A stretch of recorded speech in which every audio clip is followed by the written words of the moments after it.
ఆంధ్రప్రదేశ్లో తెలుగుదేశం పార్టీ గురించి అందరికీ ఒక ఐడియా ఉంది. It's a political party which has a legacy of almost 40 years.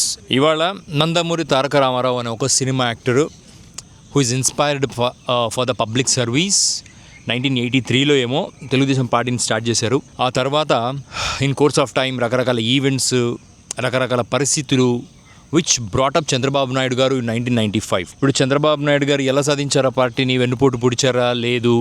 రాజకీయ అవసరాల కోసం ప్రజాస్వామ్యబద్ధంగా ప్రజాస్వామ్యాన్ని పరిరక్షించడానికి ఆయన పార్టీని చేతిలోకి తీసుకున్నారా? We're not here to discuss about the things.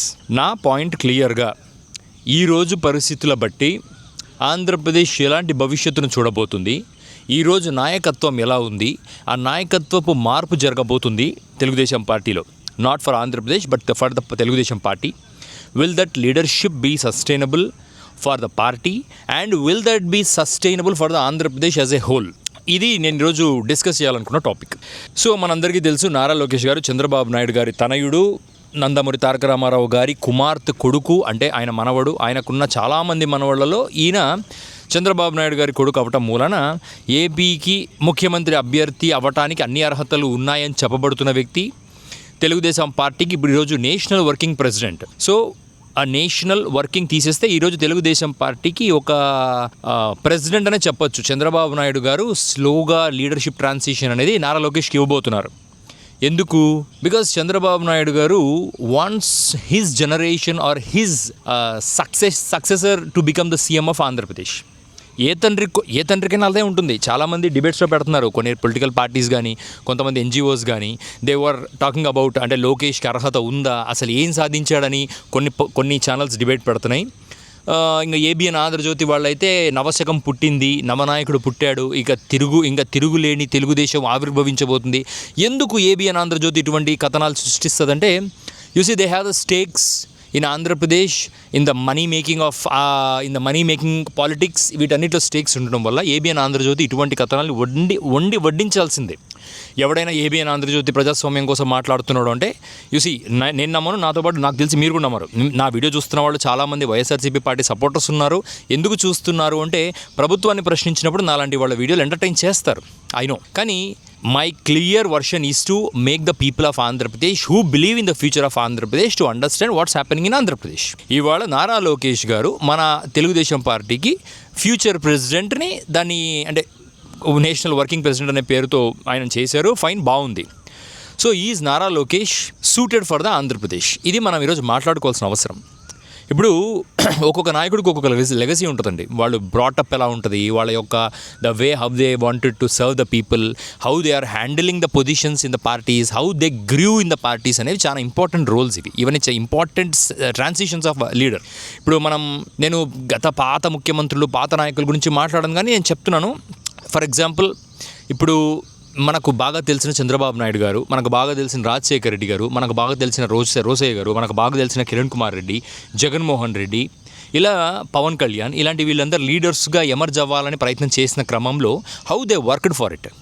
For example, Rajasekhar Reddy who is brought up in a well of family. అతను పుట్టి పెరిగింది కూడా బాగా డబ్బున్న ఒక రాయలసీమ రైతు కుటుంబం, ఫ్యాక్షనిస్ట్ నేపథ్యం ఉన్న కుటుంబంలో పెరిగినా కూడా, డాక్టర్ చదివినా కూడా, అసలు డాక్టర్లు చదువుతున్నారు అంటేనే డాక్టర్స్ చాలా సెన్సిటివ్గా ఉంటారు ప్రజల విషయంలో, వాళ్ళ ప్రాణాల విషయంలో. They should be sensitive enough.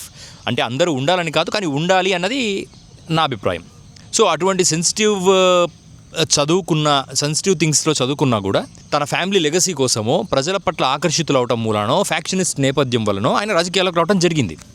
అదే టైంలో సమాంతరంగా పేద కుటుంబంలో పుట్టిన నారా చంద్రబాబు నాయుడు గారు, who is very ambitious in politics, who want to become ఒక క్రైసిస్లో ఒక చేంజ్గా ఆయన చూడాలని ఎక్స్పెక్ట్ చేశాడు. నాకు తెలిసి Chandrababu Naidu never wants to become a leader.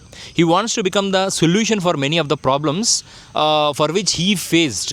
తన కుటుంబం అనుభవించినప్పటికీ తన పరిస్థితులు వెనక చూసుకున్నాక, ఈ పరిస్థితులు మనం ఎలా దాటాలి, దానికోసం ఏమైనా చేయాలి అని తెగబడ్డం అనుకోండి, చాతుర్యం అనుకోండి, రాజకీయం అనుకోండి, ఏదైనా అనుకోండి, he started in that direction. He grabbed the attention of NTR. ఆయన కూతుర్ని పెళ్లి చేసుకున్నాడు. అది షార్ట్ కట్ అన్నా కూడా యూజీ మనలాంటి వాళ్ళు ఎవరు పోయి ఒక పొలిటీషియన్ అంత పెద్ద ముఖ్యమంత్రి కూతురు పెళ్లి చేసుకునే పరిస్థితి లేదు కదా. But Chandrababu Naidu could do that. So Chandrababu Naidu గారు ఎన్టీ రామారావు గారు కూతురుని పెళ్లి చేసుకోవటం, ఎన్టీ రామారావు గారు తన కూతురు పెళ్లితో పాటు తన సమాధికి తాను ఆ రోజు పునాది చేసుకోవటం, ఇవన్నీ జరిగాయి. సో చంద్రబాబు నాయుడు గారు హౌ హీ ఎవాల్వ్డ్, పేదరికం నుంచి, దరిద్రం నుంచి, కష్టాల నుంచి, అణిచివేత నుంచి చూసుకుంటూ తెలివిగా, చాలా స్ట్రాటజిక్గా హీ వెంట్ అహెడ్. ఏంటి, in building the political domain. అంటే రకరకాల ట్రాన్సిషన్స్ అండి. ఇక్కడ రాజశేఖర రెడ్డి గారి పేరు చెప్పండి, చంద్రబాబు నాయుడు గారి పేరు చెప్పండి, దెర్ ఆర్ ట్రాన్సిషన్స్. వేరాజ్ వాళ్ళిద్దరు వారసులు జగన్మోహన్ రెడ్డి గారు అండ్ నారా లోకేష్ గారు. సో బేసికల్ ఐఎమ్ ఫ్రమ్ రాయలసీమ.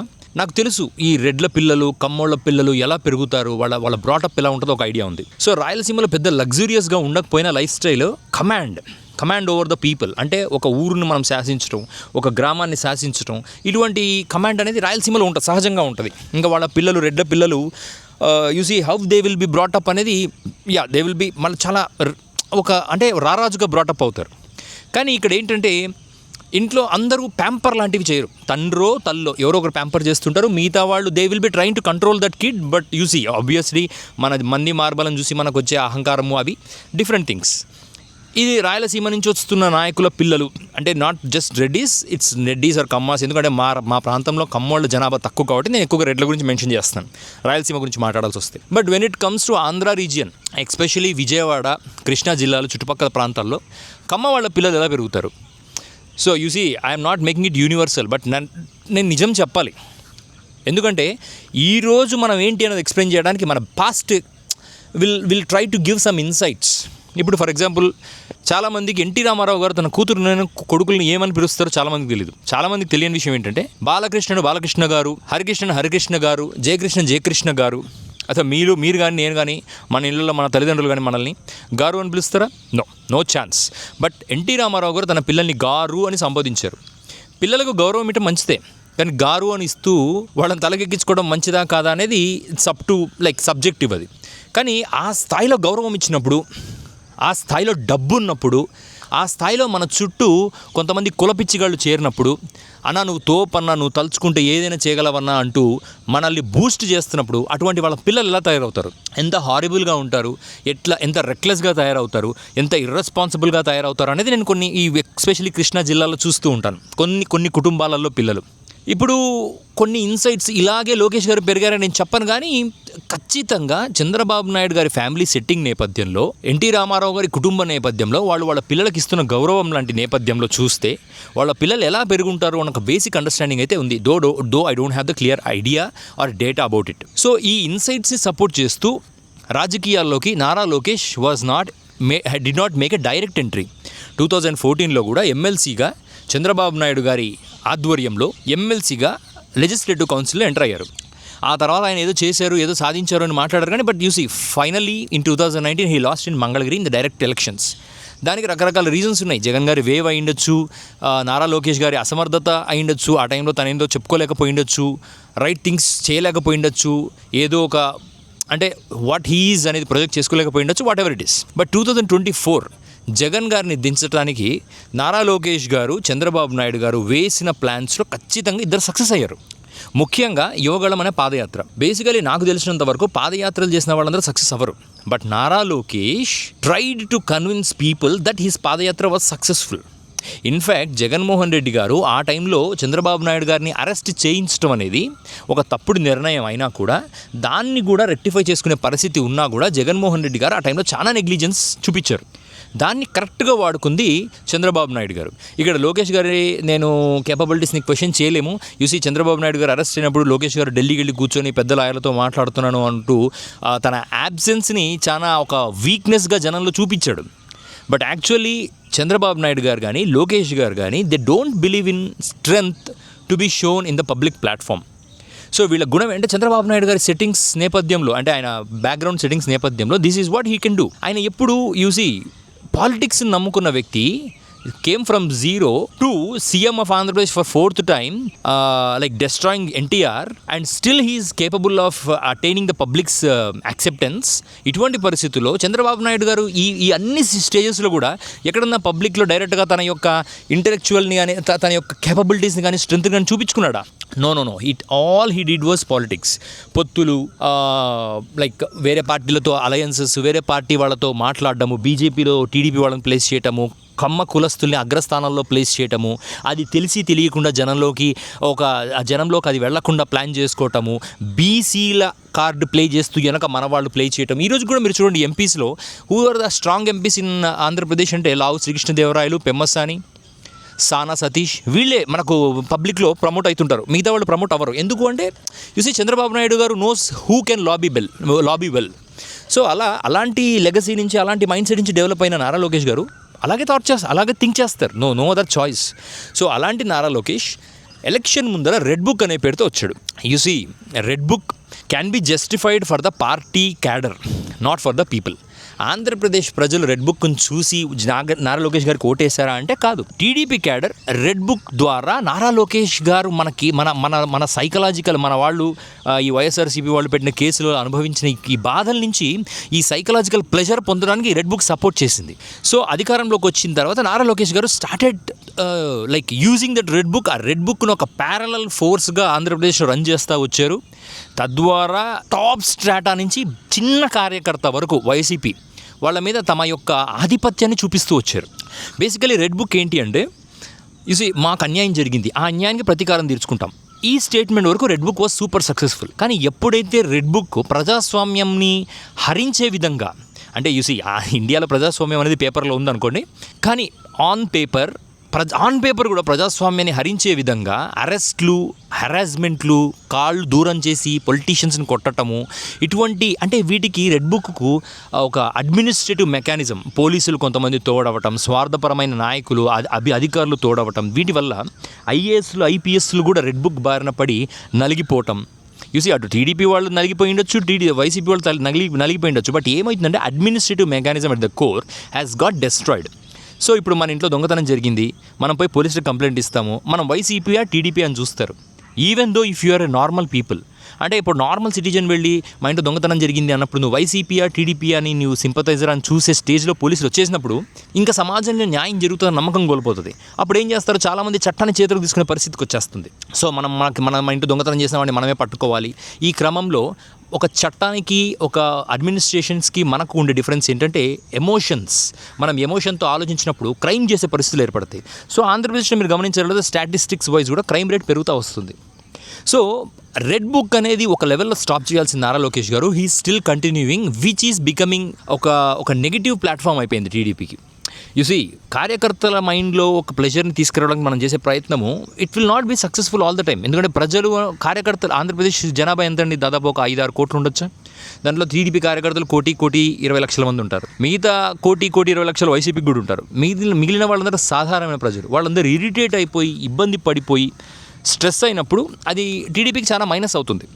ఈ విషయాన్ని నారా లోకేష్ గారికి తెలియక కాదు, బట్ అధికారంలో ఉన్నప్పుడు మనం అధికారం వెలగబెడుతున్నామన్న ప్లెజర్ ఉంటుంది చూసారా, ఆ ప్లెజర్ వర్ణనాతీతం, అంత బ్యూటిఫుల్గా ఉంటుంది. సో ఆ ప్లెజర్లో భాగంగా నారా లోకేష్ గారు ఇంత చక్కగా రెడ్ బుక్ని ఇంప్లిమెంట్ చేస్తున్నారని టీడీపీ కార్యకర్తలు అనుకుంటున్నా కూడా ప్రజల్లో అదొక నెగిటివ్ ట్రెండ్గా వెళ్తుంది.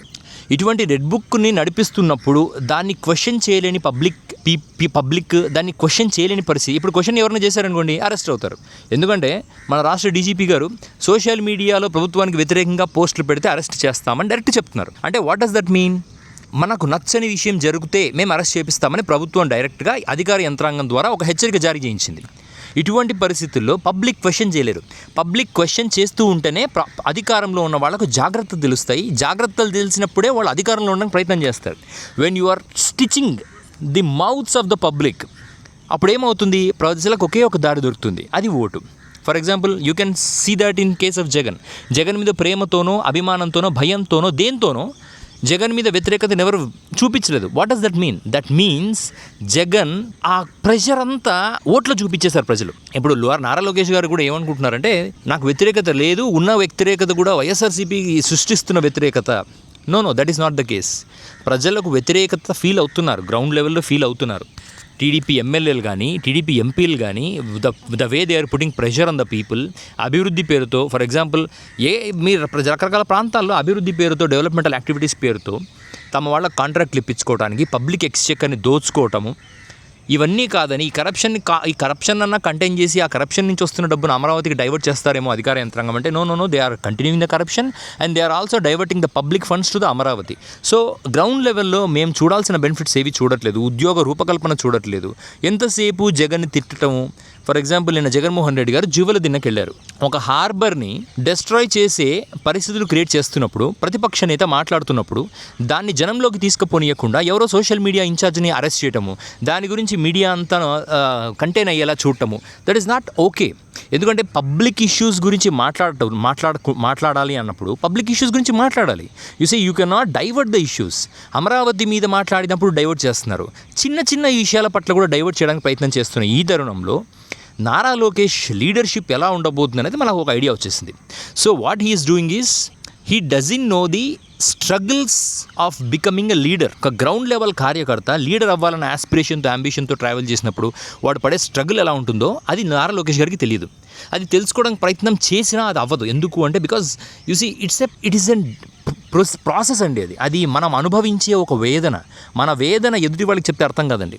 మరి నారా లోకేష్ గారు ఈ వేదన తెలుసుకోకపోయినా పర్వాలేదు, ఆ వేదన ఎక్స్పీరియన్స్ చేస్తున్న వాడికి రెస్పెక్ట్ చేయడం చాలా ఇంపార్టెంట్. నాయకత్వం మన చేతికి చాలా సునాయాసంగా వచ్చింది. నిజానికి నారా లోకేష్ గారు ఏం కష్టాలు పడ్డాడండి? ఏది పడలేదు. మా నాన్న అరెస్ట్ అయితే నేను చూస్తూ ఉన్నాను, చూడటమే వేదన. ఆ అరెస్ట్ అయినోడికి ఎంత ఉంటుంది వేదన? మా అమ్మని తిడితే నేను రగిలిపోయాను అని పళ్ళు కొరకటం ఇవన్నీ వేదన కాదండి. అమ్మని తిడితే ఎలా ఉంటుందో మీ ఇలాంటి వాళ్ళకు నాలాంటి వాళ్ళు అందరూ ఎక్స్పీరియన్స్ అయితే అది స్కూల్ లెవెల్లో మనల్ని ఎవడో బూతుగా అని తిడతారు మనల్ని. అప్పుడు మా అమ్మని తిట్టేవారు అని రెచ్చిపోతాం మనం. It's all common thing. No Nara Lokesh మదర్ని తిడితే అది పెద్ద విషయము, మన మదర్ని తిడితే చిన్న విషయం కాదు. ఎవరి మదర్ని తిట్టినా అది పెద్ద విషయమే ఫర్ సబ్జెక్టివ్లీ. నారా లోకేష్ లాంటి వాళ్ళు ఏం చేస్తారంటే జనంలోకి తీసుకెళ్ళి దాన్ని రాజకీయంగా వాడుకుంటారు. So finally what I want to say is Nara Lokesh గారు లీడర్ అవ్వడం ఎవరికి సమస్య కాదు, including it's a very happy thing for the TDP. But Andhra Pradesh ప్రజలు ఒకటి మెంటల్లీ ప్రిపేర్ అవ్వాలి. So they should be prepared for the cheapest of the cheap politics. ఎందుకు మళ్ళీ ఇక్కడ నేను సబ్స్టాన్షియేట్ చేస్తాను. నిన్న ఏదో 7th క్లాస్ స్కూల్ ఎగ్జామ్లో లడ్డూలో కల్తీ జరిగిన దాని గురించి ఒక క్వశ్చన్ ఇచ్చారు. మనిషి అంటే వాడు ఎవడో పేపర్ సెట్ చేసిన వాడు ఖచ్చితంగా పశువుకే పుట్టుంటాడు, వాడు మనిషికి అయితే పుట్టుండడు. ఎందుకంటే చిన్నపిల్లలను we have to keep them away from the రాజకీయాలు. చిన్నపిల్లలను రాజకీయ యొక్క దుర్మార్గమైన దురుద్దేశాల నుంచి దూరంగా పెట్టాలి. వాళ్ళకు రాజ్యాంగ గురించి, విలువల గురించి, చట్టం గురించి, వీ హ్యావ్ టు కాన్స్టిట్యూషన్ గురించి నేర్పించాల్సిన టీచర్లు పాఠశాలల్లో bastards they have gone to the extent of putting a political question in the question paper. ఇంకా అంతకన్నా నీచత్వం ఏముంటుంది చెప్పండి? ఈ దేశంలో మతపరమైన విషయాలను పిల్లల మైండ్లో చొప్పించేవాడు బాస్టర్డ్ కాక ఏంటండి? బాస్టర్డ్ అంటే ఎవడు అంటే రేపటి సమాజాన్ని నాశనం చేయడానికి ఈరోజు తన రాజకీయాన్ని వాడుకుంటాడు వాడని నిజమైన బాస్టర్డ్. ఆ క్వశ్చన్ పేపర్ సెట్ చేస్తామని నారా లోకేష్ గారు నిజంగా నాయకుడు అవ్వాలని కూడా first he should start from there. వాడిని చెప్పుతో కొట్టి తప్పుని సరిచేసి పిల్లలకు ఒక భరోసా ఇవ్వాలి, భవిష్యత్తు బాగుండబోతుందని. భరోసా అంటే ఏంటి? టీడీపీ ఉండబోతుంది, టీడీపీలో చేరండి, 15 పసుపు కండువాలు కప్పుకోని కాదు భరోసా అంటే. Future will be good with in Andhra Pradesh అనేది నారా లోకేష్ గారు భరోసా ఇవ్వాలి. You see, if he is not doing such things and he want to become a leader, then make sure Andhra Pradesh is going to see quite different days. నేను worst days అన్నాను ఎందుకంటే politician కాదు, నేను worst days అనడానికి. Andhra Pradesh is going to see quite different days in the future and I wish Nara Lokesh garu to be responsible and I wish Andhra Pradesh to be more vigilant. That's all. Thank you.